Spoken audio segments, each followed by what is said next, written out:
புதிதாய் பூத்த இந்த அழகான காலை பொழுதுல உங்க எல்லாரையும் சந்திக்கிறதுல மிக்க மகிழ்ச்சி. இது நேரம் நல்ல நேரம் நிகழ்ச்சி. காற்றுள்ள போதே தூற்றுக்கொள் அப்படின்னு சொல்லுவாங்க. அதாவது நம்ம வாழ்க்கையில அதிர்ஷ்டம் அடிக்கும் போதே அதை நம்ம சரியா கிரகிச்சு பயன்படுத்திக்கிட்டாலே போதுங்க, வாழ்நாள் முழுவதும் சந்தோஷமா நிம்மதியா வாழ முடியும்.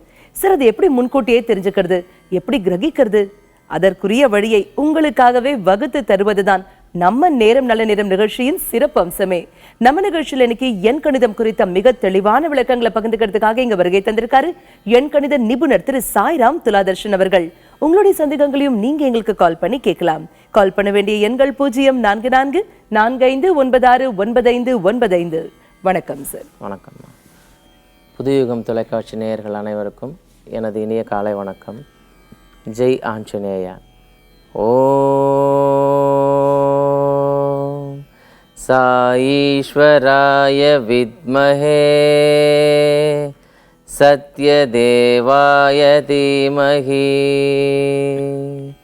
தன்னச் சர்வ பிரச்சோதயாத்.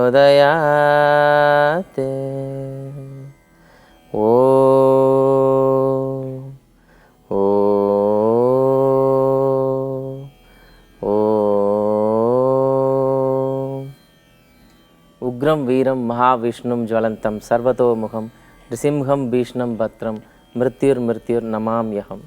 சார், ஒவ்வொரு நிகழ்ச்சியின் துவக்கத்திலையும் அதி அற்புதமான ஆன்மீக தகவல் எங்களுக்காகவே சொல்வீங்க சார். இன்றைய ஆன்மீக தகவல். ஒவ்வொருத்தவங்களும் ஒவ்வொரு தேடலில் இறைவனை நம்பி அவரை வணங்குறாங்க. படிக்கிற ஸ்டூடெண்ட்ஸ் எப்படியாவது பாஸ் பண்ணிடணும். ஸோ இன்னும் 2 மாதத்துக்கு அப்புறம் எக்ஸாம் இருக்குன்னா கடைசி மாதம் கடவுளை மட்டுமே முழுசாக நினச்சி அவரை வணங்கி அவருடைய ஸ்லோகங்களை சொல்லி அவருடைய போற்றிகளை எழுதி தொடர்ந்து வழிபட்டுக்கிட்டே வருவாங்க. ஸோ கிட்ட கடவுள் மேலே இருக்கக்கூடிய நம்பிக்கை போகிற ஒரு பட்சத்தில் என்ன பண்ணுவாங்க, கடவுளை வெறுத்துருவாங்க. இல்லை அந்த எக்ஸாமில் ஃபெயில் ஆகிட்டாங்க, பாஸ் பண்ணலை, நினச்ச மார்க் எடுக்கலை அப்படின்னு சொல்லும் பொழுது அந்த கடவுளை தூக்கி எரிஞ்சிருவாங்க, கடவுளை திட்ட ஆரம்பிச்சிருவாங்க. அதுக்கப்புறம் ஒரு 3 மாதம் சாமி கும்பிடவே மாட்டாங்க, எந்த கோயிலுக்கும் போக மாட்டாங்க. இதே நிலை தான் கல்யாணம் ஆகாத இருக்கிறவங்க, குழந்தை பிறக்காத இருக்கிறவங்க எல்லாரும் செய்கிற ஒரு பொதுவான தவறு.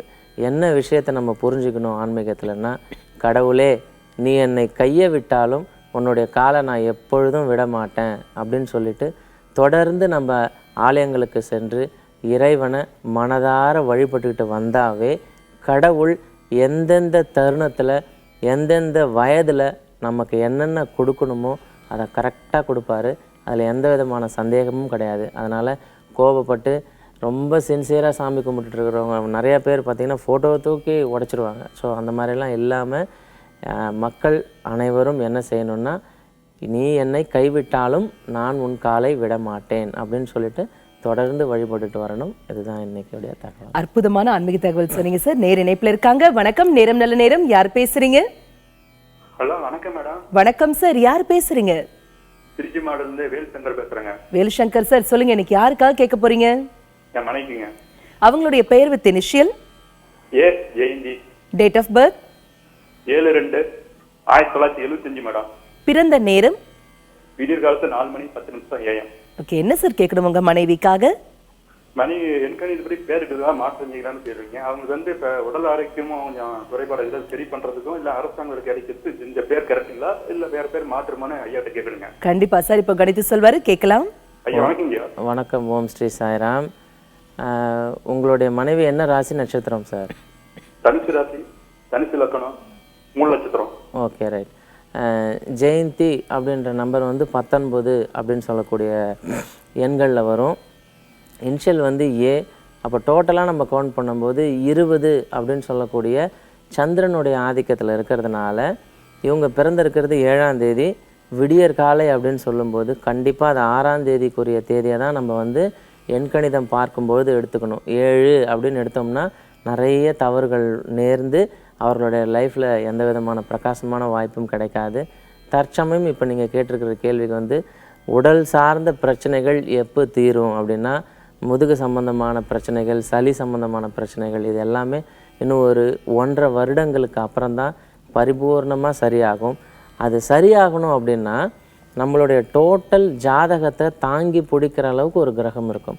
அந்த கிரகம் உங்கள் மனைவிக்கு புதன் அப்படின்னு சொல்லக்கூடிய கிரகம். அதனால் 41 அப்படின்னு வர மாதிரி உங்களுடைய மனைவிக்கு பெயரை அமைச்சிட்டு, இப்போ நீங்கள் ஜெயந்தின்னு வச்சுருக்கீங்க, உங்கள் பேர் கூட சேர்த்து ஜெயந்தி உங்கள் பேர் பின்னாடி வர மாதிரி 41ஆம் நம்பரில் வழி அமைச்சிக்கிட்டு தொடர்ந்து எழுதிட்டு வர சொல்லுங்கள்.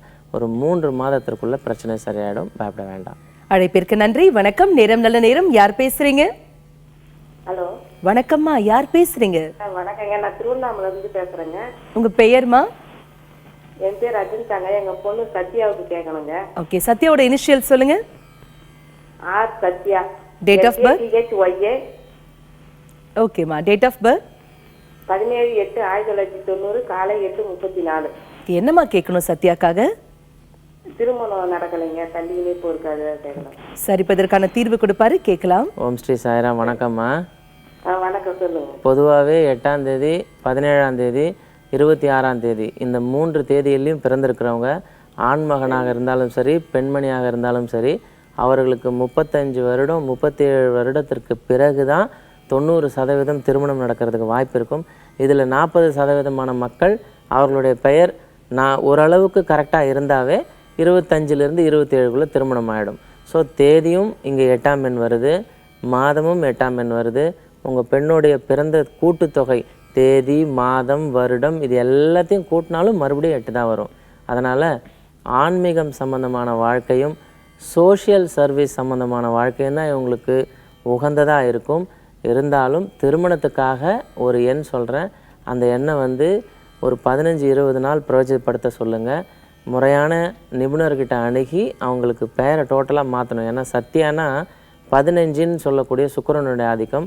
இனிஷியல் சொல்லியிருக்கீங்க, இனிஷியல் ஆர் சொல்லியிருக்கீங்க. கவுண்ட் பண்ணும்போது 17ன்னு சொல்லக்கூடிய 8னுடைய ஆதிக்கம் வந்துடும். ஸோ டோட்டலாக எல்லா இடத்துலையும் பிரச்சனை இருக்குது. என்ன படிச்சிருக்காங்கம்மா? என்ன படிச்சிருக்காங்க இவங்க? அவங்க இணைப்பில் MSc BA டீச்சிங் லைனில் முடிச்சிருக்காங்க இல்லையாம்மா? ஸோ மாப்பிள்ளை பார்க்கும்பொழுது பொது வாழ்க்கையில் இருக்கிறவராக பாருங்கம்மா. நீங்கள் டீச்சிங் லைனில் இருக்கிறவராக தேர்ந்தெடுத்து கல்யாணம் பண்ணி கொடுக்கணும்னு நினைக்கும் போது லேட் ஆகிடும். பொது வாழ்க்கையில் இருக்கிறவராக பாருங்கள். அட்லீஸ்ட் இவங்க அந்த வாழ்க்கைக்கு போகலனாலும் தான் கைப்பிடித்த கணவனாவது அந்த துறையில் இருக்கும் பொழுது 50% கர்மா கணக்கு சரியாகும். 55 அப்படின்னு சொல்லக்கூடிய அந்த நம்பரை தொடர்ந்து எழுதிக்கிட்டே வர சொல்லுங்கள். ஒரு நோட்டில் எந்த பெயர் மாற்றமும் எதுவும் தேவையில்லை. அந்த 55 அப்படின்னு சொல்கிற நம்பரை எழுத சொல்லுங்கள். ஒரு கார்டு மாதிரி போட்டு அதை அவங்களுடைய பர்ஸில் வச்சுக்க சொல்லுங்கள். எந்தெந்த இடத்துலலாம் இந்த நம்பரை யூஸ் பண்ணணுமோ ஒரு 3 மாதத்துக்கு யூஸ் பண்ணி செக் பண்ண சொல்லுங்கள். கண்டிப்பாக மாற்றங்கள் மிக விரைவில் தெரியுமா. அழைப்பிற்கு நன்றி சார். பொதுவாகவே எண்கணித ரீதியாக பெயர் மாற்றம் செய்த பிறகு அந்த மாற்றிய பெயரை தான் எழுதுவாங்க இல்லையா? நீங்கள் கொஞ்சம் வித்தியாசமா 55 அப்படிங்கிற எண்ணை தொடர்ந்து எழுதிட்டு வாங்க அப்படின்னு உங்களுக்கு சொல்கிறீங்க. இதன் காரணம் என்ன சார்? ஸோ இப்போ மக்கள் தொடர்ந்து பார்த்துட்டு வராங்க. இதில் ஒரு சென்சஸ் எடுக்கும் பொழுது 100ல் 10% மக்களுக்கு மட்டும்தான் டிவி நிகழ்ச்சி மூலமாகவோ இல்லை புத்தகங்கள் வாயிலாகவோ தன்னுடைய பெயரை மாற்றிக்கணும் அப்படின்னு தெரிஞ்ச உடனே மாற்றம் செஞ்சுப்பாங்க. மீதம் இருக்கக்கூடிய 75% 80% பார்த்துக்கிட்டே இருப்பாங்க, தெரிஞ்சுக்கிட்டே இருப்பாங்க. பட் அவங்களால மாற்றம் செய்து கொள்ள முடியாது. காரணம் நிறையா இருக்கும். பெயரை சுருக்க வேண்டிய நிலை இருக்கும், பெயரை அடிஷ்னலாக ஏதாவது சேர்த்து கொள்ள வேண்டிய நிலை இருக்கும். ஸோ அங்கே ஏதோ ஒரு தடுமாற்றம் இருக்கும். அந்த இடத்துல வெறும் எண்கள், அந்த எண்களை கடவுளாக பார்க்கக்கூடிய மனோபாவம், அந்த 55ன்னு சொல்லக்கூடிய அந்த நம்பரை தொடர்ந்து எழுதிட்டே வராங்க. 10 நாளுக்குள்ளே இத்தனை வருடங்களில் நம்ம வாழ்க்கையில் இருக்கக்கூடிய பிரச்சனைகளுக்கு தீர்வு கிடைக்காத ஒரு நிலையில் ஏதோ ஒரு லூப் பாயிண்ட் நமக்கு கிடைக்குது அப்படின்னு அவங்க மனசு நினைக்கிற அந்த பட்சத்தில் உடனே மாற்றிப்பாங்க. சிறப்பாக சொன்னீங்க சார். எண் கணிதம் அப்படிங்கிறதே எண்ணில் அடங்காதது. அவ்வளவு அற்புதமான ஒரு விஷயம் இல்லையா? அதிலிருந்து ஒரே ஒரு சீக்ரெட் டிப் எங்களுக்காக சொல்லுங்கள் சார். சரிம்மா. இப்போ 1ஆம் தேதியிலிருந்து 9ஆம் தேதிக்குள்ளே இப்போ ஜாதகம் பார்க்க போகிறாங்க அப்படின்னு சொன்னால் சுக்கிரன், ராகு, கேது, புதன் திசை, அஷ்டமத்து சனி, 7.5 சனி, இப்படி பலவிதமான விஷயங்கள் ஜாதகத்தில் இருக்கும். ஆனால் நியூமராலஜியில் அப்படி கிடையவே கிடையாது. 3 பாயிண்ட்டு தான். ஃபஸ்ட்டு பாயிண்ட், தேதியினுடைய கூட்டுத்தொகை என்ன, தேதி, மாதம், வருடம் இது எல்லாத்தையும் கூட்டினா அதனுடைய கூட்டுத்தொகை என்ன 2. 3வது அவங்களுடைய பெயரை கூட்டினால் என்ன எண்களில் வருது. இந்த 3 மட்டுமே வச்சு ஒரு ட்ரையாங்கிள் மாதிரி வச்சு உடனே நம்மளோட லைஃப்பை ப்ரெடிக்ட் பண்ணிக்கலாம். எங்கேயுமே ஜாதகம் வந்து 250 கிலோமீட்டர் தாண்டியோ 500 கிலோமீட்டர் தாண்டியோ தபால் மூலயமாவோ இல்லை ரொம்ப சிரமப்பட்டோ ஒரு நாளைக்கு 5 இடங்கள்ல 6 இடங்களில் ஜாதகம் பார்க்குற நிலை நிறைய நபர்கிட்ட இருக்குது. ஸோ இதெல்லாம் இல்லாமல் ஒரு சீக்ரெட் தகவல் என்ன சொல்கிறேன்னா, உங்கள் பிறந்த தேதியை போட்டுக்கோங்க. 2, 7, 8 இந்த 3 எண்கள் உங்கள் பிறந்த தேதியில் வந்தால், இப்போ தேதியிலையோ அல்லது கூட்டு தொகையிலையோ அல்லது உங்களுடைய பெயரை மட்டும் கூட்டினால் ராஜேந்திரன் அப்படின்னு கூட்டினால் அங்கே வரக்கூடிய எண்கள், அப்புறம் இனிஷியல் டி ராஜேந்திரன் இல்லை ஆர் ராஜேந்திரன் எஸ் ராஜேந்திரன் அப்படின்னு சொல்லும் பொழுது இனிஷியலோடு சேரும்போது என்ன நம்பர் வருது, இந்த 3 எண்களையும் பார்க்கும்போது 2, 7, 8 இல்லாமல் இருந்தால் அதிகப்படியான சிரமங்கள் இருக்காது. மீதமுள்ள எண்கள் இருந்து, இப்போ 9ஆம் எண் இருக்குது, சிறப்பான எண் இருக்குது, ஆனால் அந்த தேதியில் பிறந்து 2ஆம் நம்பரில் பெயர் இருந்துட்டால், அதாவது ஆப்போசிட் நம்பரில் எதிர்ப்பான எண்களில் பெயர் இருந்துட்டால் தவறாக போயிட்டு முடிஞ்சிடும். இதுதான் எளிமையாக பார்த்துக்கக்கூடிய ஒரு வழிமுறை. தெளிவான விளக்கம் கொடுத்தீங்க சார். இதே மாதிரி எண்கணிதம் குறித்த மிக தெளிவான விளக்கங்கள் உங்களுக்காகவே காத்துட்டு இருக்கு. உங்களுடைய சந்தேகங்களையும் நீங்க எங்களுக்கு கால் பண்ணி கேளுங்க. இடைவேளைக்கு பிறகு மீண்டும் சந்திப்போம். இணைந்திருங்கள்.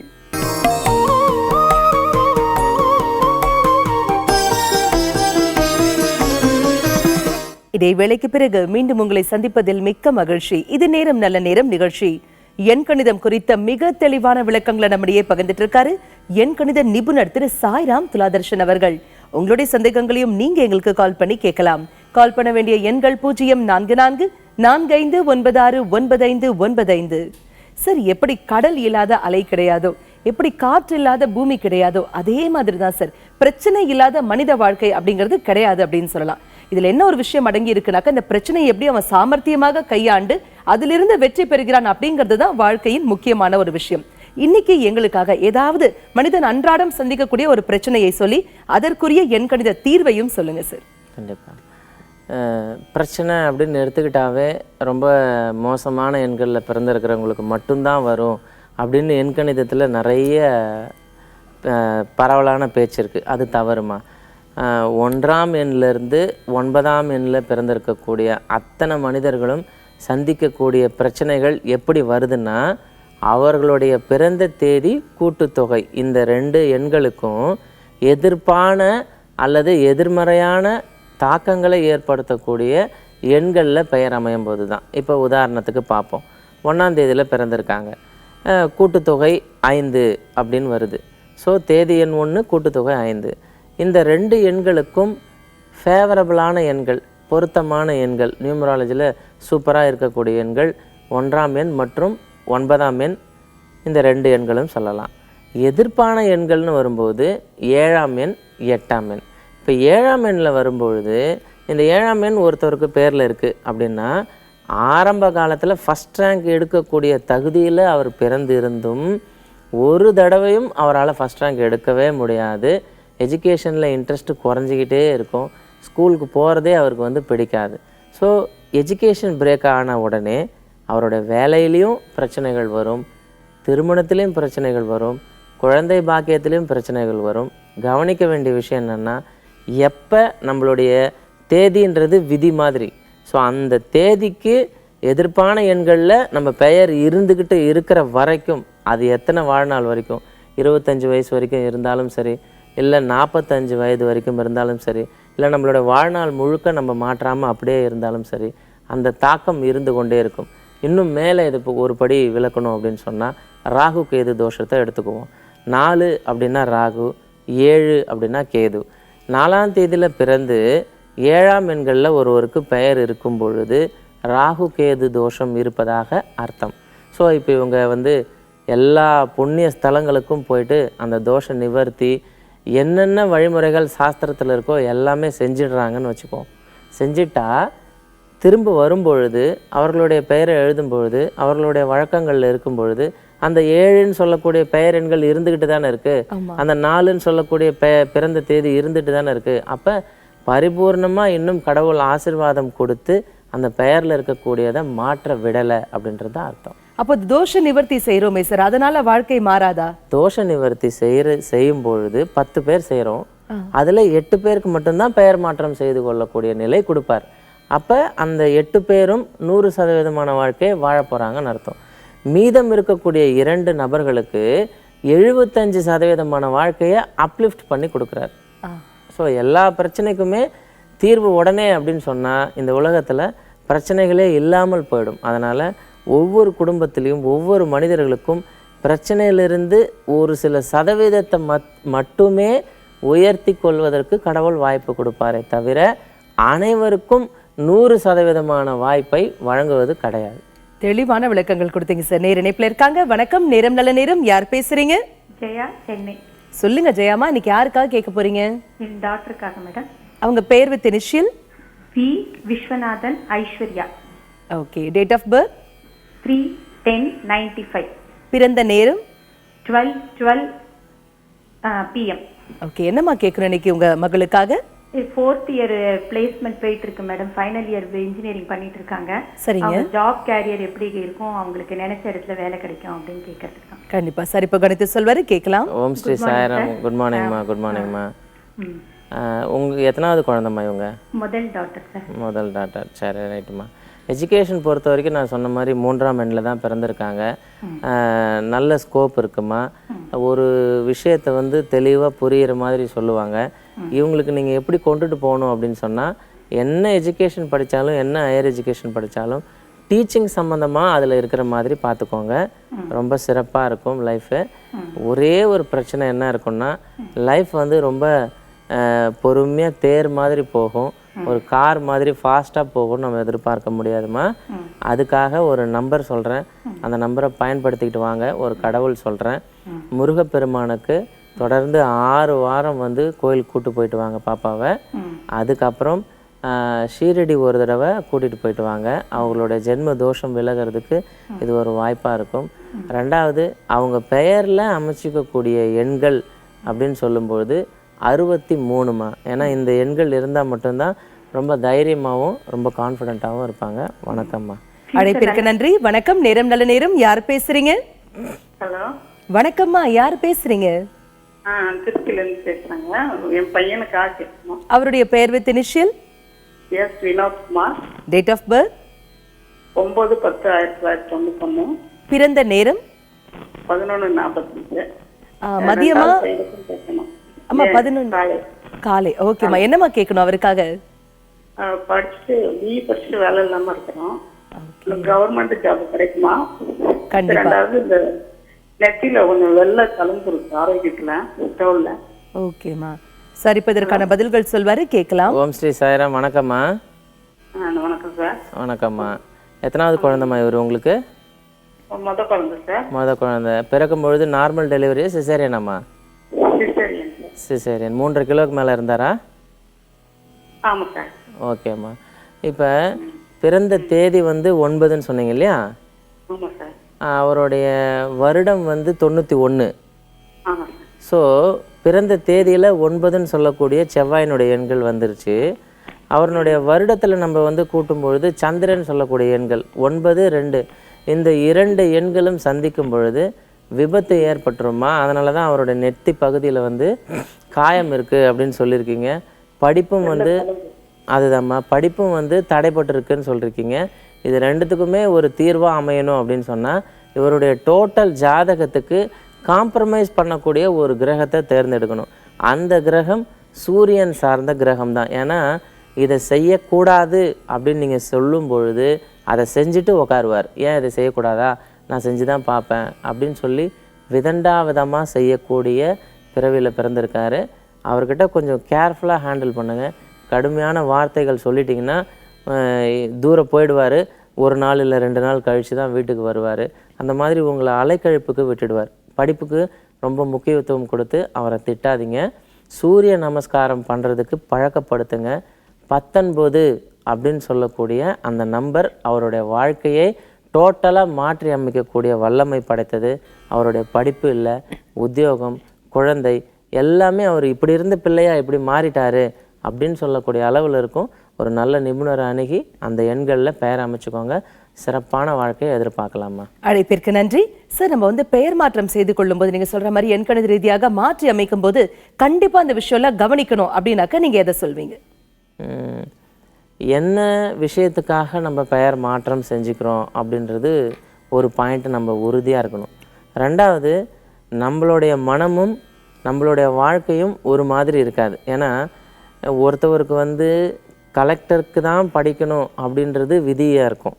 ஆனால் அவருடைய பெயர் எண்கள் தற்சமயம் அமைஞ்சிருக்கிறது என்னவா இருக்கும் அப்படின்னு சொன்னால் ஒரு பிஸ்னஸ் பண்ணணும் அப்படின்ற மோட்டிவில் இருக்கும். ஸோ இது ரெண்டுமே நேர் எதிர்மறையான விளைவுகள். ஸோ உண்மையான தாத்பரியம் என்ன அப்படின்றது அந்த பெயர் அந்த பிறந்த எண்களில் தெரிஞ்சிடும். அதற்கு தகுந்தால் போல் நம்ம என்ன செய்யணும்னா சரியான ஆலோசனையை நம்ம வாங்கிக்கணும். நான் எந்த லைனுக்கு உகந்தது. இப்போ உதாரணத்துக்கு 3ஆம் எண்ணும் 6ஆம் எண்ணும் குருவும் சுக்கிரனும் சேர்ந்து ஒருவருடைய பிறந்த தேதியில் இருக்கும்போது அவங்க டீச்சிங் லைனுக்கு போகலாம். 4ஆம் எண்ணும் 9ஆம் எண்ணும் சேர்ந்து வரும்பொழுது, இப்போ 4ஆம் தேதியில் பிறந்திருக்காங்க, கூட்டுத்தொகை 9, அவர்கள் மிகப்பெரிய பிஸ்னஸ் லைனில் போகலாம். 3ஆம் தேதியில் பிறந்திருந்து 9ஆம் எண் கூட்டுத்தொகையில் இருந்தால் மிகப்பெரிய சயின்டிஸ்ட், மிஷினரிஸ் ப்ரொடக்ஷன்ஸ், இப்படி உற்பத்தி செய்யக்கூடிய தொழில்கள், சினிமா சம்பந்தமான துறையில் வந்து ப்ரொடியூசிங் பண்ணுறது, இப்படி எல்லாமே செய்யலாம். 2ஆம் தேதியில் பிறந்திருந்து 2ஆம் தேதி கூட்டுத்தொகையில் வரும்பொழுது மிகப்பெரிய ஒரு பொலிட்டீஷியனாகவும் ஒரு பிஸ்னஸ் மேக்னட்டாகவும் சமூக சேவகராகவும் வலம் வரலாம். இப்படி அந்த பிறந்த தேதியை பார்த்து அவர்கள் முடிவு பண்ணாமல் எண்கணித நிபுணர் என்ன சொல்கிறாரோ அதன் பிரகாரம் வழி அமைச்சிக்கிட்டு அந்த பெயர்களை தொடர்ந்து ஒரு 48 நாளைக்கு இடைவிடாமல் எழுதணும். 10 நாள் எழுதும்போதே சில பேர் என்ன பண்ணிவிடுவாங்கன்னா, எனக்கு ஒரு பேட் வைப்ரேஷன் தெரியுது, எனக்கு மைண்டு ஒரு மாதிரி நிலையாக இல்லை, அதனால் நான் வித்ட்ரா பண்ணுறேன், அந்த மாதிரி விஷயங்கள் கிடையவே கிடையாது. ஏன்னா எந்த ஒரு நல்லது நடக்க போகுது அப்படின்னாலும் அங்கே ஒரு சின்ன கெடுதல் கண்டிப்பாக இருந்து தான் வரும். இப்போ வயிற்றில் ஆப்ரேஷன் நடக்கிறது, அது கெடுதல் தானே. ஆனால் என்னுடைய பார்வைக்கு ஆப்ரேஷன் நடக்கலைன்னா அவங்களுடைய உயிரே போயிருக்கும். ஸோ அப்போ ஆப்ரேஷன் என்பது அங்கே ஒரு விளைவு, நன்மைக்காக ஏற்பட்டதே ஆகும். ஒருத்தவங்களுக்கு ஆப்ரேஷன் நடந்து உயிர் பொழைச்சிடுறாங்க, இன்னொருத்தவங்களுக்கு ஆப்ரேஷன் நடக்காமல் இறந்துடுறாங்க. இப்போ இதை நம்ம எதை எடுத்துக்குவோம்? ஸோ கூர்ந்து கவனித்து பொறுமையாக இருக்கணும். அற்புதமான விளக்கங்கள் கொடுத்தீங்க சார். நேர் இணைப்பில் இருக்காங்க. வணக்கம், நேரம் நல்ல நேரம். யார் பேசுறீங்க? வணக்கம் மேடம். வணக்கம் சார், யார் பேசுறீங்க? மணிகண்டன், தருமபுரத்துல பேசுறேன். மணிகண்டன் சார், சொல்லுங்க. எனக்கு யாருக்காக கேட்க போறீங்க? உங்க பெயர் வித் இனிஷியலோட ஒரு தடவை சொல்லுங்க. Manikandan madam. Okay, date of birth? 16/9/1992. பிறந்த நேரம்?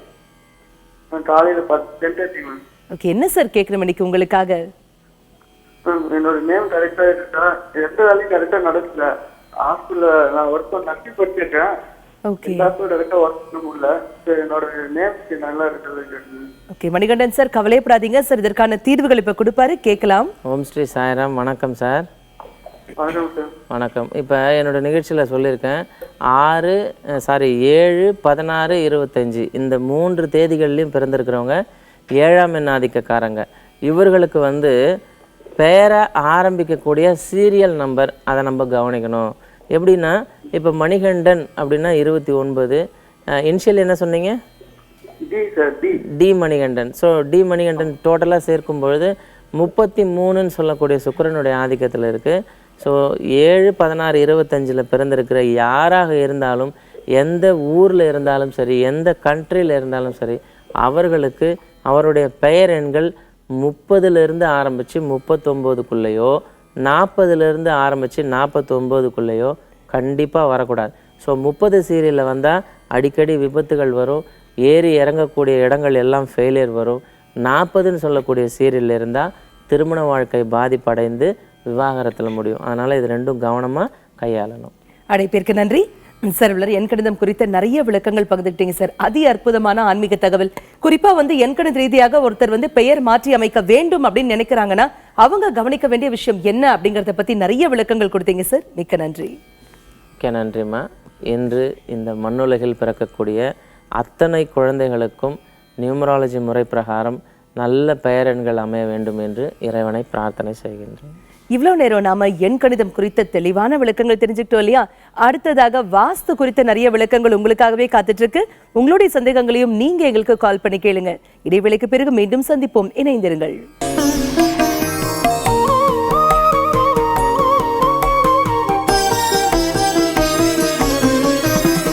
இடைவேளைக்கு பிறகு மீண்டும் உங்களை சந்திப்பதில் மிக்க மகிழ்ச்சி. இது நேரம் நல்ல நேரம் நிகழ்ச்சி. வாஸ்து குறித்த மிக தெளிவான விளக்கங்களை நம்முடைய பகிர்ந்துக்கிறதுக்காக இங்க வருகை தந்திருக்காரு வலம் வாஸ்து திரு ஆதி அருள் அசோகன் அவர்கள். உங்களுடைய சந்தேகங்களையும் நீங்க எங்களுக்கு கால் பண்ணி கேட்கலாம். கால் பண்ண வேண்டிய எண்கள் 0444459595. வணக்கம் சார். வணக்கங்கம்மா. வாஸ்துவின் அதிபதியான சூரிய பகவானை வணங்கி, எனக்கு இந்த அரிய கலையை கற்றுத்தந்த குருவான தந்தையை வணங்கி, அனைத்து குருமார்களடிகளையும் வணங்கி, தமிழ் வாழ்க, தமிழ் இனம் வாழ்க, நாம் எல்லோரும் வாழ்க வளமுடன். வணக்கம் சார். ஒரு வீட்டை பொறுத்த வரைக்கும் அந்த வீட்டுடைய ஸ்லாபு கபோர்ட் இதெல்லாம் ரொம்பவே முக்கியம் இல்லையா? குறிப்பா எங்களை மாதிரி பெண்களுக்கு வந்து ஸ்லாபு கபோர்டு எவ்வளவு இருக்கு அப்படின்னு தான் நாங்க பார்ப்போம் சார். இது இரண்டையுமே ஒரு வீட்டுல வந்து எந்த திசையில எப்படி அமைத்தாக்க வாஸ்து பிரகாரம் நல்ல ரிசல்ட் கிடைக்கும்? கண்டிப்பாங்க, அருமையான கேள்விங்க. அதாவது சமையல் ரூமில் இருந்துங்க பெட்ரூம் வரைக்கும் அனைத்து இடங்கள்லையுமே, ஒவ்வொரு இடத்துலையும் ஒவ்வொரு ரூம்லையுமே தெற்கு பகுதியிலும் மேற்கு பகுதியிலும், தெற்கு பகுதியிலும் மேற்கு பகுதியிலும் என்ன பண்ணலான்னு கேட்டிங்கன்னா கபோர்ட் அமைச்சிக்கலாம், ஸ்லாப் போட்டுக்கலாம். அதாவது ஒவ்வொரு ரூம்லேயும் வடக்கு சுவற்றிலும் கிழக்கு சுவற்றிலும் கண்டிப்பாக ஸ்லாப் போடக்கூடாதுங்க. வீட்டை கட்டும் பொழுதே கிழக்கு சுவற்றிலும் வடக்கு சுவற்றிலும் அந்த ரூமுக்குள்ளைங்க ஒவ்வொரு ரூமுக்குள்ளேயும் அந்த மாதிரி பார்த்துட்டு வரணும். அப்போ ஹால்குள்ளேயும் அதே மாதிரி தான், கிழக்குலேயே வடக்கில் கண்டிப்பாக போடக்கூடாது. ஹாலில் மேக்ஸிமம் அந்த கபோர்டு அந்த மாதிரி இதெல்லாம் போட மாட்டாங்க. ஒவ்வொருத்தர் டெக்கரேஷனுக்கு வேண்டி போட்டு டிவி வைக்கிறதுக்கு அது போக 2 சைடு வெயிட் வைக்கிறதுக்கு வேண்டி என்னென்னா வடக்குலேயோ கிழக்குலேயோ அமைச்சிடாதீங்க. அது கண்டிப்பாக அமைக்கக்கூடாது. தெற்கு பக்கம் மேற்கு சுவரில் நிச்சயமாக நல்ல வெயிட் கொடுக்கலாம். எந்த அளவுக்கு வெயிட் கொடுத்தாலும் தவறில்லை. ஆனால் வந்து கிழக்கில் வடக்கில் கண்டிப்பாக கொடுக்கக்கூடாது. அந்த மாதிரி கொடுப்பது ரொம்ப ரொம்ப தவறாயிரும். அதனால் தெற்கு பகுதியில் மேற்கு பகுதியில் மட்டும் அமைத்துக் கொள்வது நன்மை தரும். சிறப்பாக சொன்னீங்க சார். சார், சில வீட்டில் பார்த்தீங்கன்னா அதுலேயும் குறிப்பாக சில பேர் என்ன சொல்கிறாங்கனாக்கா, வீட்டில் வந்து இந்த பாத்ரூமோ இல்லை இந்த சுவாமி வைப்போம் இல்லையா, அந்த அறையெல்லாம் பார்த்தீங்கன்னா கொஞ்சம் லோ ரூஃபில் போட்டாக்க வந்து நல்ல வாஸ்து பலன் கிடைக்கும் அப்படின்னு சொல்கிறாங்களே சார், இது உண்மையா? அதாவதுங்க, இது முதல் ஒரு 15-20 வருடமாக கட்டிட்டு இருக்கிற வீட்டில் எல்லாமே இது ஒரு தப்பு நடந்துகிட்டே இருக்குங்க. என்ன காரணம்னு கேட்டேன், சாமி ரூம் அமைக்கிறோம் அப்படின்னா சாமி ரூமுக்கு மேலே 10 அடி நம்ம நார்மலாக ரூப் லெவல் போடுவோம், அல்லது 11 அடி போடுவாங்க. 10 அடி தான் நார்மலாக எல்லோரும் ஃபாலோ பண்ணிகிட்டு இருக்கிறதுங்க. அதில் வந்து 10 அடியில் போடுறப்போ சாமி ரூமுக்கு வந்து ஒரு 7 அடி மாதிரி போட்டு பேலன்ஸ் அந்த 3 அடியில் நம்ம வீட்டில் சாமி ரூம் அப்படிங்கிறது சுத்தமாக வச்சுருக்கணும். அதையை விட்டுட்டு மீதி ஆகாத பொருளை எல்லாம் கொண்டு போய் சாமி ரூமுக்கு மேலே கொண்டு போய் வச்சிடக்கூடாது. அதனால் வந்து மிகப்பெரிய தவறு நடக்குங்க. நல்ல பாசிட்டிவ் எனர்ஜி வர இடத்துல, அதாவது எடுக்காத பொருட்கள் இன்றைக்கி வச்சோம்னா 1 வருஷம் கழிச்சு, 2 வருஷம் கழிச்சு, 4 வருஷம் கழிச்சு அந்த மாதிரி எடுக்கக்கூடிய பொருளை வந்து கபோர்டுக்குள்ளே போட்டு மூடு பூட்டு அப்படின்னு சொல்லி வச்சுருவாங்க. அப்போ என்னாங்கன்னா அங்கே குப்பையாகி அங்கே ரொம்ப மோசமான நிலைமையில் இருக்கும். கீழே பார்த்தா பக்தி பரவசமாக சாமி கும்பிட்டுட்டு இருப்பாங்க. அதாவது சாமி வைக்கிற இடத்துல மேலே டாப்லேயும் சரி கீழேயும் சரி மேக்ஸிமம் அந்த வீட்டுக்குள்ளே நிச்சயமாக குப்பைகள் வைக்காமல் பார்த்துக்கணும். அதாவது ஸ்லாப்னு போட்டு கபோர்டுன்னு போட்டால் வைக்க ஆரம்பிச்சிருவோம். அதனால் அந்த இடத்துல போடாமல் இருக்கிறது ரொம்ப நன்மை கொடுக்கும். அப்புறம் 2வது ஹைட் கம்மியாக 7 அடி, மனிதனுடைய உயரம் பார்த்திங்கன்னா 5 அடி 6 அடி இருக்கிறோம். 7 அடி அந்த தலைமுற்ற அளவுக்கே போய் நின்று சாமி கும்பிட்றப்போ அங்கே புகை சூழ்ந்து அதிகமாக இருக்குங்க. அதனால் நம்மளுடைய சுவாசம் நமக்கு பாதிக்கும். அதனால் வந்து ஹைட் இருக்கணும், வென்டிலேஷன் இருக்கணும். அப்போ தான் வந்து மிக ஒரு அற்புதமான சக்தி கிடைக்கும். ஒரு பாத்ரூம் மேலே டாய்லெட் ரூம் மேலே இதே மாதிரி லோ ரூப்பை போட்டு அதில் அப்படித்தானுங்க குளிக்க வைக்க வேண்டி கட்டுறோம். கையையும் காலைக்கு தூக்கி குளிக்கவே முடியாது, ஹைட் கம்மி பண்ணி வச்சிடுறாங்க. அப்புறம் சவர் மாட்ட முடியாது. அப்புறம் இந்த மாதிரிலாம் பார்த்துட்டு ரொம்ப சிரமப்படுறாங்க. கட்டும்போது கட்டிடுறாங்க, அப்புறம் பார்த்தா குமிஞ்சே போகணும், தலை முட்டிக்குது, இது மாதிரி பிரச்சனைகள். அதாவது வந்துங்க எதுவுமே வந்து தெளிவாக செய்யணும். அந்த ஹைட்டு லோ ரூப்புங்கிறது இனிமேல் போடாமல் இருந்தால் பெட்டர். தெளிவான விளக்கங்கள் கொடுத்தீங்க சார். நேர் இணைப்பில் இருக்காங்க. வணக்கம், நேரம் நல்ல நேரம். யார் பேசுறீங்க? வணக்கம் மேடம். வணக்கம் சார், யார் பேசுறீங்க? சேலம் டிஸ்ட்ரிக்ட்ல ஜாலாபுரத்துல மாரியப்பன் பேசுறேன் மேடம். மாரியப்பன் சார், சொல்லுங்க உங்க கேள்விகளை சற்று கேளுங்க. வாழ்க வளமுடன் மாரியப்பன். வணக்கம் சார். வணக்கம் சார், கிழக்கு பார்த்த வீடு சார் நம்மளுது. சொல்லுங்க. தெற்கையும் மேற்கையும் வந்து என்ன மரம் வச்சா நல்லா இருக்கு சார்? தெற்கே மேற்கே மரங்கள் வந்து நீங்கள் எல்லா மரமே வச்சுக்கலாங்க. ஒரு குறிப்பிட்ட மரங்கள் ஒரு 8 மரம் வைக்கக்கூடாது. அது மட்டும் நீங்கள் வைக்காமல் இருந்தால் போதும். பருத்தி, அகத்தி, பனை, எட்டி, நாவல், எருக்கு, முருங்கை, இலவம் பஞ்சு. நீங்கள் வேணால் நம்மளுடைய வெப்சைட்டில் போய் பாருங்கள். அதில் உங்களுக்கு என்னென்ன மரம் வைக்கக்கூடாதுன்னு இருக்கும், அதை பார்த்து நீங்கள் ஃபாலோ பண்ணிக்கிங்க. valamvastu.com. வாழ்க வளமுடன். அழைப்பிற்கு நன்றி. வணக்கம், நேரம் நல்ல நேரம். யார் பேசுறீங்க? வணக்கம். கன்னியாகுமரி மாவட்டத்துல பேசுறோமா? கன்னியாகுமரியில இருந்து யாருமா பேசுறீங்க? மாவட்டம் அது நாங்க மணிமேகலை. மணிமேகலைமா, சொல்லுங்க உங்க கேள்விகளை சற்று கேளுங்க. வணக்கங்கம்மா, வாழ்க வளமுடன். ஹலோ சார், நான் எங்க வீடு வடக்கு பார்த்த வாசல். சரிங்க. சராசரி தெற்கு பார்த்து தொடர்ந்து பேசுங்கம்மா. சரி, அதான் எப்படி நல்லா இருக்கும் எப்படின்னு கேட்டேன். அதாவது வந்துங்க வடக்கு வாசல்ல தெற்குலையும் வாசல் வச்சுக்கிறீங்களா? ஆமா சார், பின்வாசல். சரி பின்வாசல் கொல்லப்புறத்தில் இருக்கிற தப்பு இல்லைங்கம்மா. வடக்கு வாசல் வந்து உச்ச வாசலாக வச்சுக்கணும். உங்களுக்கு சொந்த வீடுங்களா? அது எப்படி இருக்குங்க? உங்களுக்கு என்ன பிரச்சனை ஏதாச்சும் இருக்குங்களா? இல்ல அதான் நல்லாதான் இருக்கு. அதான் எப்படி இருக்கு அப்புறம் ரைட். அதாவது வடக்கு வாசல் வச்சு தெற்கு வாசல் கண்டிப்பாக வைக்கலாங்க. அதனால் தவறு கிடையாதுங்க. உச்ச வாசலாக அமைஞ்சு நல்ல வாழ்க்கை வாழுங்கள். வாழ்த்துக்கள்ங்கம்மா. அருமையாக இருங்கம்மா. வாழ்க வளமுடன். அழைப்பிற்கு நன்றி சார். நீங்க வாஸ்துவுடன் இணைத்து அற்புதமான ஆன்மீக தகவல்களும் சொல்றதுனால இந்த கேள்வி நான் உங்ககிட்ட கண்டிப்பா கேட்கணும் சார். நம்ம வந்து பூஜை அறை பத்தி பேசுறோம் இல்லையா? பூஜை அறையில வந்து இறைவனின் படங்கள் அல்லது விக்கிரகங்களுடன் இணைத்து நம்ம முன்னோர்களுடைய படங்களையும் வைக்கலாமா? அதாவதுங்க பூஜை அறை அப்படிங்கிறது இறைவன் வாழும் இடம். இறைவன் வாழும் இடத்துல வந்து பிறந்து அழிந்துவிடும் மனித குலத்தினுடைய படத்தை வைக்கக்கூடாது. பூஜை அறையில் சாமிக்கு பக்கத்தில் 100% வைக்கக்கூடாது. அதை வந்து ஹால்லையோ நம்ம போனோம்னா ஒரு பெரிய பெரிய வீட்டில் பார்த்தோம்னா அவங்க முன்னோர்கள் லைனாக ஹாலில் வச்சுருப்பாங்க. பூஜை அறையில் சாமி மட்டும்தான் வைக்கணும். சாமியோட ஒன்றா மனிதர்களை சேர்த்து வைக்கக்கூடாதுங்க. அது இந்த மகான்கள் அதாவது அவங்க வந்து சித்தர்கள் நாடிகளை வேணால் வைக்கலாம். அவர்களுடைய படத்தை வைப்பது தவறு கிடையாது.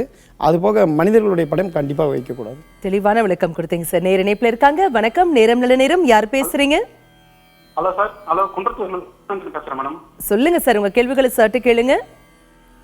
மேற்க பார்த்த மாதிரி வீடு சார். தொடர்ந்து பேசுங்க சார். கேளுங்க. மேற்கு பார்த்த வீடுங்க. மேற்கு பார்த்த வீடு தென்மேற்குல வந்து வாக்குப்படி வச்சிருக்கோம். சரிங்க. அதான் சனி முறையில வந்து நம்ம வந்து ஓப்பன் மாதிரி விடலாங்களா? டாய்லெட் போட்டுருக்கோம் அது கீழே. சரிங்க.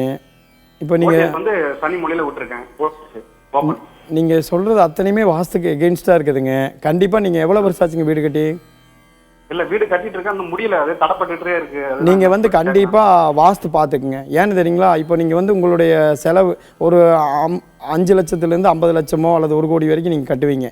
இப்போ வந்து இங்கே தவறாக கட்டிட்டோம்னா இதுவில் வந்து நீங்கள் மட்டும் இல்லை, தனி நபர் கிடையாது, உங்களுடைய குடும்பமே பாதிக்கப்படும். அதனால் வந்து வாஸ்து வந்து கண்டிப்பாக ஒரு அப்பாயின்மெண்ட் வாங்கி நீங்கள் நீட்டாக தெளிவாக பார்த்து கட்டுங்க. மிகப்பெரிய வெற்றி அடிக்கும். வாழ்க வளமுடன். அழைப்பிற்கு நன்றி. வணக்கம். நேரம் நல்ல நேரம். யார் பேசுறீங்க? வணக்கம். யார் பேசுறீங்க சார்?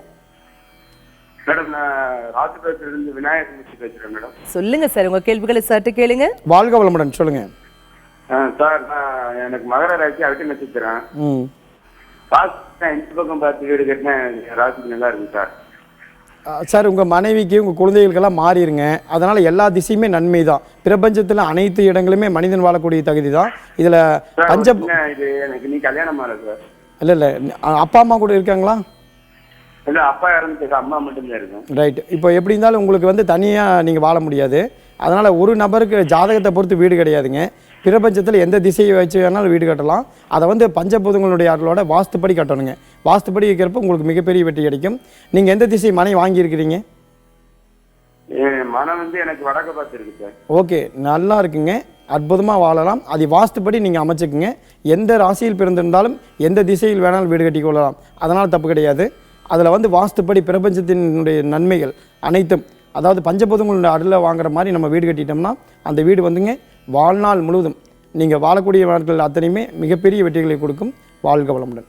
அழைப்பிற்கு நன்றி சார். நீங்க பலமுறை சொல்லியிருக்கீங்க, இந்த ஜாதகம், இந்த ராசி நட்சத்திரம் அதெல்லாம் வந்து பார்க்கறத விட வாஸ்து அப்படிங்கிறது ரொம்பவே ஸ்ட்ராங்கான ஒரு விஷயம் அப்படின்னு சொல்லியிருக்கீங்க சார். இப்போ இந்த வாஸ்து பூஜை அப்படின்னு சொல்றாங்கல்ல, அதை பத்தி உங்க கருத்து என்ன சார்? வாஸ்து பூஜை, அதாவது வாஸ்து பூஜை வந்து வருஷத்துக்கு நம்மளுக்கு ஒரு 6, 7 அப்படிங்கிற மாதிரி வர மாதிரி எல்லா தேதி காலங்களும் நமக்கு ரெகுலராக வந்துட்டு தான் இருக்குங்க. அதை படியும் போடுறோம். வாஸ்து பூஜைக்கு மோஸ்ட் இம்பார்ட்டண்ட். சில பேர் வந்து யாகமே பண்ணி கூட கணபதி ஹோமம் கூட பண்ணி துவக்கி இருக்கிறாங்க. ஆனால் வாஸ்துக்கு எகெயின்ஸ்டாக கட்டக்கூடாதுங்க.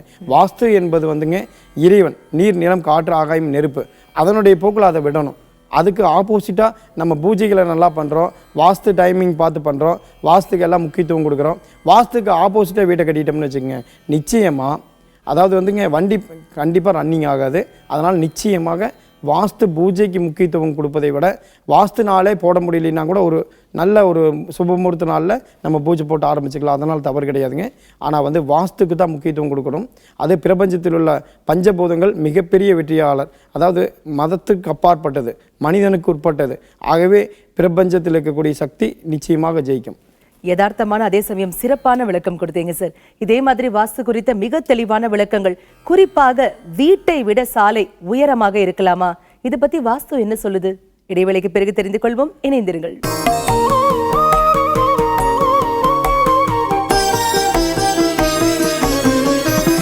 இடைவேளைக்கு பிறகு மீண்டும் உங்களை சந்திப்பதில் மிக்க மகிழ்ச்சி. இது நேரம் நல்ல நேரம் நிகழ்ச்சி. வாஸ்து குறித்த மிக தெளிவான விளக்கங்களை நம்மளையே பகிர்ந்துட்டு இருக்காரு வலம் வாஸ்து திரு ஆதியருள் அசோகன் அவர்கள். உங்களுடைய சந்தேகங்களையும் நீங்க எங்களுக்கு கால் பண்ணி கேட்கலாம். கால் பண்ண வேண்டிய எண்கள் 0444459595. சார், நீங்க எப்படி அதி அற்புதமான வாஸ்து விளக்கங்கள் கொடுப்பீங்களோ அதே மாதிரி அற்புதமான ஆன்மீக விளக்கங்களும் எங்களுக்காக ஒவ்வொரு வாரமும் கொடுப்பீங்க சார். இன்றைய ஆன்மீக விளக்கம் போன வாரத்தினுடைய தொடர்ச்சிமா, அதாவது திருச்செந்தூரை பற்றி நம்ம சொல்லியிருந்தோம். கடற்கரை ஓரமாக அமைந்த கோயில், ஓம் என்ற வடிவில் ஆகாய மார்க்கமாக பார்க்கும் பொழுது தூண்டி விநாயகர்லேருந்து பார்க்கும்போது ஓம் என்ற வடிவில் அமைந்த அற்புதமான ஸ்தலம். அப்புறம் பூஜை வழிபாட்டு முறை கேரளா முறைன்னு சொல்லியிருந்தோம். இப்போ அது போக அதனுடைய தொடர்ச்சின்னு வச்சுக்கலாம். இப்போது கடற்கரையோரத்தில் அமைந்த கோவில் அப்படிங்கிறப்ப கடற்கரையில் வர்ண பகவான் இறைவனுக்கு சத்தியம் செய்து கொடுத்துள்ளார். எந்த ஒரு காலகட்டத்திலும் நான் எல்லை தாண்ட மாட்டேன் அப்படிங்கிற ஒரு விஷயத்தை முருகப்பெருமானிடம் சத்தியம் செய்து கொடுத்துருக்கிறார். ஆகவே அந்த எந்த மாதிரி ஒரு சுனாமி வந்தாலும் திருச்செந்தூருக்கு பாதகம் இல்லை. அதுபோக குருஸ்தலம், குருவாக முருகனே அமர்ந்துள்ளார். ஆகவே தெற்கு முகமாக முருகன் சமூகநாதராகவும் மூலவராக கிழக்கு கடற்கரையை நோக்கி பார்த்து அமர்ந்திருப்பார். ஆகவே அந்த ஸ்தலத்தில் குருஸ்தலம் என்றும் பெயர். இது ஒரு 2 விஷயம் இருக்குங்க. அதுபோக இறைவனை வழிபட்ட ஸ்தலம். பஞ்சபூத லிங்கங்களை முருகன் வழிபட்டுள்ளார். ஆகவே இறைவனை வழிபட்ட ஸ்தலமாக இருப்பதனால் அது மிகப்பெரிய விஷயத்தை கொடுக்கக்கூடிய ஆற்றல் படைத்தது. ஆகவே அடுத்த வாரம் நம்ம அதை பற்றி பேசலாங்க. அடுத்தது ஆல் அண்டர் ஒன் ரூல், 6 படையில் கொடுக்கக்கூடிய அனைத்து விஷயத்தையும் ஒரே படையில் கொடுக்கக்கூடிய சிறப்பை பெற்றுள்ள ஸ்தலம் திருச்செந்தூர். இன்னும் நிறைய கருத்துக்கள் இருக்குங்க, நம்ம நெக்ஸ்ட் பேசிக்கலாம். சிறப்பா சொன்னீங்க சார். தந்தைக்கு உபதேசம் செய்த கந்த பெருமானின் திருச்செந்தூரின் சிறப்புகள் சொன்னீங்க. நேர இணைப்புல இருக்காங்க. வணக்கம், நேரம் நல்ல நேரம். யார் பேசுறீங்க? ராமமூர்த்தி பேசுறேன். ராமமூர்த்தி சார், சொல்லுங்க, உங்க கேள்விகளை சற்று கேளுங்க. 2 பாயிண்ட் கேட்கணும் அவர்கிட்ட. ஒன்று ஏதாவது மனையடி சாஸ்திரம் சொல்றாங்க, மனையடி சாஸ்திரத்தை ஃபாலோ பண்ணி ஆகணுமா? இது ப்ராக்டிக்கலாக நாட் பாசிபிள். ரூம் சைஸஸ் எல்லாம் 12, 13, 14 வைக்கக்கூடாதுன்னு சொல்றாங்க. இது மனையடி சாஸ்திரம் படி ஃபாலோ பண்ணோன்னா பெரிய ஸ்பேஸாக இருந்தால் தான் முடியும். அது எப்படி நம்ம காம்ப்ரமைஸ் பண்ணுறது? காம்ப்ரமைஸ்க்கே போக வேண்டியது இல்லைங்க சார். நீங்கள் என்ன பண்ணலான்னு கேட்டிங்கன்னா, மனையடி சாஸ்திரம் அப்படிங்கிற விஷயத்தையே மறந்துடுங்க. 6 அடி நன்மையுண்டுலேருந்து 150 அடி வரைக்கும் எல்லா தேதி காலத்துலையும் 100 வருஷமாக எழுதி வச்சுருக்குதுங்க. அதை ஃபாலோ பண்ணி கட்டினவங்க யாருமே பெரிய லெவலுக்கு முன்னேறலைங்க. காரணம் என்னன்னு கேட்டிங்கன்னா, அந்த இடத்தினுடைய தன்மை, திசையினுடைய தன்மை, திசை காட்டும் கருவியை வைத்து அந்த இடத்தினுடைய திசையினுடைய பாயிண்டை வச்சுங்க. இடம் இப்போ 12க்கு 120 காஞ்சிபுரத்தில் ஒருத்தர் வாங்கிட்டு வாஸ்து பார்க்க கூப்பிட்றாரு. அப்போ அகலம் 30க்கு 60 வாங்கிட்டு கூப்பிட்றாங்க. இப்போ நம்ம மனையடியை இவ்வளோ வடிதாக வச்சு கட்டணும்னா வீடே கட்ட முடியாதுங்க. அதனால் வாஸ்துக்கு தான் முக்கியத்துவம் கொடுங்க. வாஸ்து அப்படிங்கிறது நீர், நிலம், காற்று, ஆகாயம், நெருப்பு, பஞ்சபூதங்களுக்கு முக்கியத்துவம் கொடுங்கள். அக்னி இடத்துல வைங்க. பெட்ரூம் குபேர மூலையில் போடுங்க. இந்த மாதிரி சரியாக செய்யும் பொழுது மிகப்பெரிய வெற்றி கிடைக்கும். நீங்கள் எதுலையுமே அடிகளுக்கு காம்ப்ரமைஸ் ஆக வேண்டியது இல்லைங்க. அடிகள் நீங்கள் 10 அடி வருதா, 9 வருதா, 8 வருதா, 15 வருதா, 16 வருதா, 14 வருதா, கவலைப்படாதீங்க. 14க்கு 14 பெட்ரூம் கொடுத்துங்க. என்னுடைய கிளைண்ட் ஒருத்தர் 30 கோடி ரூபா பணம் சம்பாதிச்சிட்டாரு. 20 வருஷத்துக்கு முன்னாடியே நாம் இதையை செய்து காட்டியிருக்கிறோம். அதனால் நீங்கள் பயப்படவே வேண்டியதில்லை. அடிகளை விட்டுருங்க. வாழ்க வளமுடன். அழைப்பிற்கு நன்றி சார். அந்த காலத்துல கட்டின வீடுகள் பாத்தீங்கன்னா வீடு மட்டும் அப்படியே இருக்கும் சார். அதுக்கப்புறம் சாலைகள் போடப்பட என்ன ஆகும்னா சாலை உயர்ந்து கொண்டே இருக்கும். ஒரு காலகட்டத்தில் பார்த்தோம்னா சாலை மேல இருக்கும், வீடு ரொம்ப கீழே இருக்கும் இல்லையா? இதை பத்தி வாஸ்துல என்ன சொல்லப்பட்டிருக்கு சார்? அதாவது இதுதான் அந்த ஒரு கெட்ட நேரம் அப்படின்னு வரப்போது இந்த மாதிரியெல்லாம் நடக்குங்க. அதாவது ஒரு 5 அடி 10 அடி முதல் ஒருத்தர் வீடு கட்டியிருப்பார். அப்புறம் அந்த ஏரியாவில் டெவலப் ஆக ஒரு 5-6 வருஷத்துக்கு பின்னாடி எல்லா வீடுமே கொஞ்சம் உயர்படுத்தி கட்டிடுவாங்க. அவங்கள விட 6 அடி 7 அடி ஏற்றிடுவாங்க. அப்புறம் பார்த்தீங்கன்னா அவங்க வீடு இடிச்சு கட்ட வேண்டிய ஒரு நிலைமை கூட வந்துருங்க. கிழக்கு பார்த்த வீடும் வடக்கு பார்த்த வீட்டுக்கும் சாலைகள் வீட்டினுடைய தளத்தை மட்டத்தை விட உயரமாக இருக்கக்கூடாது. அந்த மாதிரி இருந்ததுன்னா அது கண்டிப்பாக தீமையை தான் செய்யும். அது பெரிய நன்மை செய்யாது. அதாவது வீட்டுக்குள்ளேயே வீட்டினுடைய ஈசானி மூலையிலையோ அல்லது கீழே கிழக்கிலையோ வடக்குலையோ அண்டர் கிரவுண்ட் போட்டு கட்டுறது கூட அது சிறப்பு.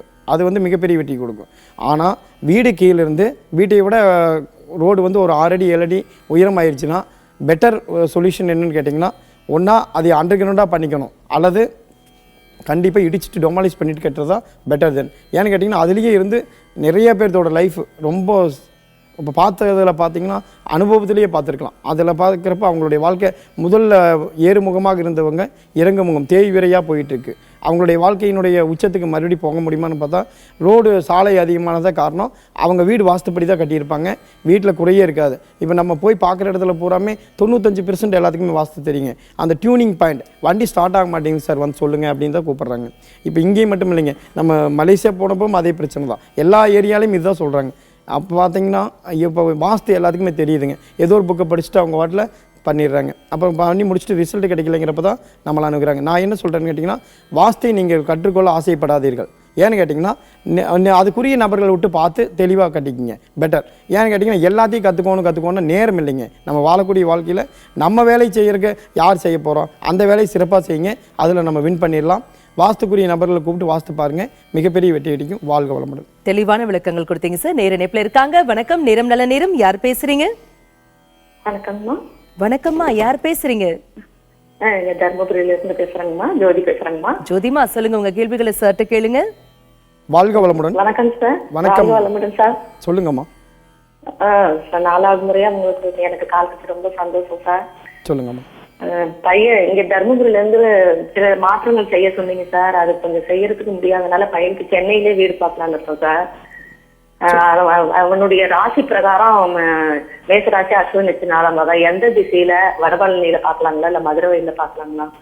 எந்த திசையை நோக்கி இருந்தா அவனுக்கு நல்ல ஒரு வேலையும் திருமணமும் நடக்குங்கிற பார்த்து சொன்னீங்கன்னா கொஞ்சம் சந்தோஷமா இருக்கும். ரைட் ரைட்டுங்கம்மா. எந்த திசையை பார்த்த வீடு வேணாலும் வாங்கலாங்கம்மா. வாஸ்துக்கு முக்கியத்துவம் கொடுங்க. வீடு வாங்குறதுக்கு முன்னாடி ஒரு வாஸ்துக்காரர்கிட்ட கூட்டி காமிச்சு அது ஓகேவா, இந்த வீட்டை வாங்கினா நம்ம நல்லா வர முடியுமா அப்படின்னு பார்த்துட்டு வாங்குங்க. ஏன்னு கேட்டிங்கன்னா, இது ஜோதிடம் மாதிரி இந்த ராசி இந்த நட்சத்திரம் இந்த திசைங்க அப்படின்னு சொல்கிற மாதிரி விஷயம் அல்ல. இது என்னன்னு கேட்டிங்கன்னா, அந்த இடத்தினுடைய தன்மை, அந்த இடம் வந்து இங்கே கிழக்கு பார்த்துருந்தா கிழக்கு தான் பார்க்குதா, அக்னி மூலை பார்க்குதா, ஈசானி மூலை பார்க்குதா, நிறைய விஷயங்கள் இருக்குமா. டிகிரிஸ் வைஸ் பார்த்து தெளிவாக பார்த்து பண்ணணும். ஏன்னு கேட்டிங்கன்னா, இதில் எக்ஸ்பீரியன்ஸ் ஆகத்தான் மிகப்பெரிய வெற்றி கொடுக்க முடியுங்க. என்ன காரணம் கேட்டிங்கன்னா, ஆரம்ப நிலையில் நம்ம குழந்தை ஒரு வக்கீலுக்கு படித்தா கூட ஃபஸ்ட்டு கேஸ் அவங்க நம்பி கொடுக்க முடியாது. ஏன்னு கேட்டிங்கன்னா, அவங்களும் வந்து ப்ராக்டிஸ் ஆகணும். ரொம்ப நாள் ப்ராக்டிஸ் ஆகி அவங்களும் வந்து இதுக்கு தகுதியான நபர் அப்படின்னு மாதிரி வந்த பின்னாடி தான் நல்ல விஷயத்தை கொடுக்க முடியும். ஆகவே வந்து உங்களுடைய கேள்வி அற்புதமாக இருக்குங்க.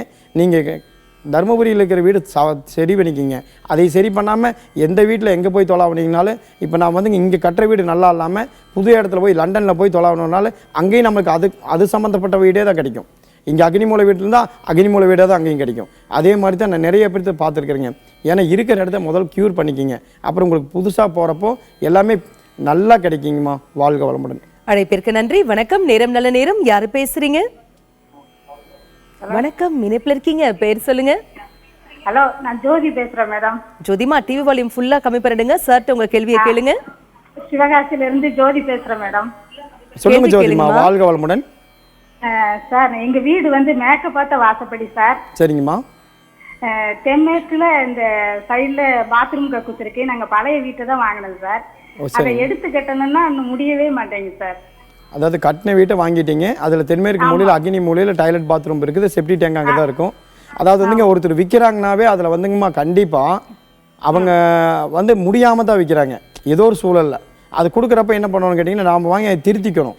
திருத்தருக்கு வாய்ப்பு கிடைக்கல அப்படிங்கிறது வந்து அது தவறான விஷயங்கம்மா. கண்டிப்பாக நீங்கள் என்ன செய்யணும்னு கேட்டிங்கன்னா, சூரிய நமஸ்காரம் பண்ணுங்கள். எனக்கு நல்ல விஷயம் கிடைக்கணும்.